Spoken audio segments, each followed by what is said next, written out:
Hi all, எல்லோரும் எப்படி இருக்கீங்க? நல்லா இருக்கீங்களா? நான் ரொம்ப நல்லா இருக்கேன். இது என்னோடய ஃபஸ்ட் லாங் வீடியோ. நான் இது வரைக்கும் லாங் வீடியோ போஸ்ட் பண்ணதே இல்லை. இந்த மாதிரி எனக்கு மினி விலாக்ஸுக்கு நிறையா சப்போர்ட் கொடுத்தீங்க. அதே மாதிரி இந்த லாங் வீடியோக்கும் கொடுப்பீங்கன்னு நினைக்கிறேன். கண்டிப்பாக ஃபுல்லாக பாருங்கள். இது ஒரு ஸ்டடி விலாக் தான். என்னோடய இன்டர்னல் எக்ஸாம் ஸ்டார்ட் ஆகிடுச்சு.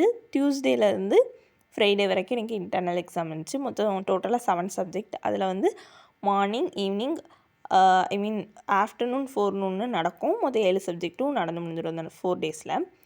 ஃபஸ்ட்டு எனக்கு இங்கிலீஷும் மேக்ஸும் இருந்துச்சு. இங்கிலீஷ்க்கான டாபிக்ஸ் இதெல்லாம் அப்படின்னு நான் எழுதி வச்சுட்டேன். அப்போ கொஞ்சம் படிக்க ஈஸியாக இருக்கும்னு. இங்கிலீஷுக்கு இதெல்லாம் இருந்துச்சு. நான் அப்படி படித்து டிக் பண்ணிட்டேன். இங்கிலீஷ் ஓரளவு படிச்சிருந்தேன். ஆல்ரெடி படித்தது இந்த பேப்பர்லாம் வச்சுருந்தேன். அது ஏதோ படிச்சிட்டேன். இங்கிலீஷ் படிக்க கொஞ்சம் ஈஸியாகவும் இருக்கும். நான் படிச்சிட்டேன். அதுக்கப்புறம் மேக்ஸில் லைட்டாக கூட பார்க்கல. லைட்டாக இந்த மெத்தட்ஸ்லாம் இருக்குது அப்படிங்கிறது மட்டும் தான் பார்த்தேன். டோட்டலாக பார்க்கல. ஆனால் கிளாஸில் போய் படிச்சுக்கலாம். ஏன்னா ஃபஸ்ட்டு 2 பீரியட் படிக்க டைம் கொடுப்பாங்க. 2 பீரியட் எக்ஸாம் எழுதுகிற மாதிரி இருக்கும். அந்த 2 பீரியடில் என்ன படிக்கோமோ அதுதான் அந்த பேப்பரில் இருக்கும். நான் மேக்ஸ் ஒழுங்காகவே படித்து எழுதலை. நிறைய சம்முக்கு ஆன்சரே வரல. நான் படித்தேன். ஆனால் எனக்கு கரெக்டாக அந்த டைம்லாம் வரல. ஏன்னே தெரில. அதுக்கப்புறம் நான் நைட்டு 10:30 அவ்வளோதான் படிப்பேன். 10:30, 10:40 அப்படி தான் படிப்பேன். ரொம்பலாம் படிக்கிற ஆள் இல்லை. நைட்லாம் உட்காந்து படிக்கிற ஆள் இல்லை. கொஞ்சம் லைட்டாக படிச்சுட்டு காலையில் கொஞ்சம் ரிவைஸ் பண்ணிவிட்டு அதுக்கப்புறம் போயிடுவேன். அப்புறம் அந்த 2 பீரியட் படிக்கிறது தான் அந்த பேப்பரில் இருக்கும். ஏதோ எழுதியிருக்கேன், பார்க்கலாம் எப்படி எழுதியிருக்கேன்னு.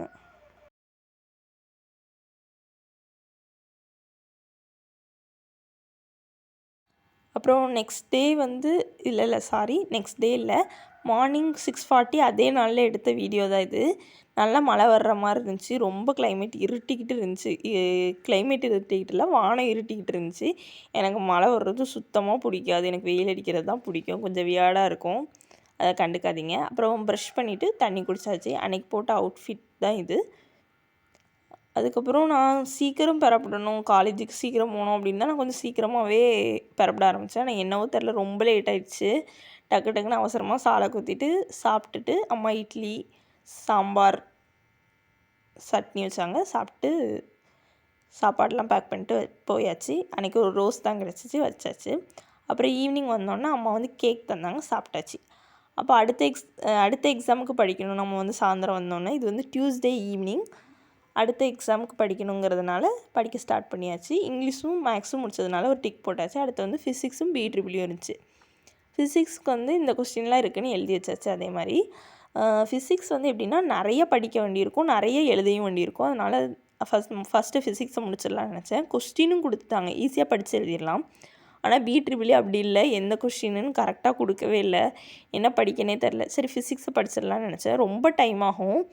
ஏன்னா 10 மார்க் 15 மார்க்குன்னு பிரித்து கொடுத்துருப்பாங்க. அது நமக்கு எழுதவும் நிறைய டைம் தேவைப்படும், படிக்கவும் நிறைய டைம் தேவைப்படும். எழுதுறது நிறையா இருக்கிற மாதிரி இருக்கும். அதனால் சரி படிப்போம் அப்படின்னு சொல்லிட்டு ஃபிசிக்ஸை உருப்படியாக படித்தேன். ஃபிசிக்ஸ் எழுதினேன். லாஸ்ட் கொஸ்டின் எழுத மட்டும் டைம் இல்லை, ஏதோ எழுதிட்டேன். BEEE எப்படி எழுதினேன் அப்படின்னா, அன்றைக்கி போய் அந்த 2 பீரியடில் படித்தது தான். கொஸ்டின் பேப்பர் தந்தாங்க. ஆனால் அந்த பீரியட், அந்த செகண்ட் பீரியட் 2 பீரியட் கிடைக்குன்னு சொன்னேன்ல, அந்த செகண்ட் பீரியட் நடுவில் தான் தந்தாங்க.